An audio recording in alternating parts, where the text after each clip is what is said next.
नमस्कार जय जगन्नाथ। आज मो छतुर रेसिपी बनैबी। एठी मु 1 kg छतु नहीं मसला प्रस्तुत करी सोरिष जीरा कंचा लंका शुखला लंका रसुण पियाज एठी मु मिक्स ग्राइंडर मिक्स कर देबी। छतु को मु भल भाव बाछि ताको हळदी पानी रे पकई देछि 5 मिनिट छाड़ी देछि। तापर मु कड़ई ततेइगिरी आलू भाजी देछि। तापर आलू भाजिला पर छतु को मु एठी भाजी देछि। छतु को 5 मिनिट भाजिया बेसी कड़ा करी भाजबानी कंचा रखी टिके भाजिबा।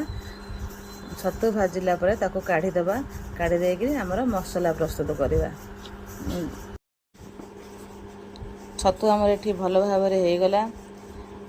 आमे एथर कड़ई बसैगिरी तेल 2 चमच दे देली, जीरा दे देली, गोटा मसला किसी ऐड कर देली। गोटा मसला हो गला पर हमर प्याज पके देली। प्याजटा ब्राउन कलर हो गले आमे हमर बाटी थिबा मसला को पके दबा। मसला को पकाई ताको भल भाव रे मिक्स कर दबा।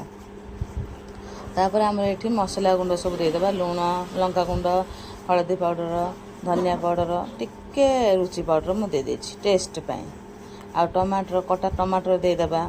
टमाटर को देई आमे भल भाव रे कसी दबा। एठी काश्मीरी रेड चिली दे देछि कलर पई। मसला भल भाव रे हे गला पर आमे आलू पके दबा। तापर छतु ऐड कर दबा।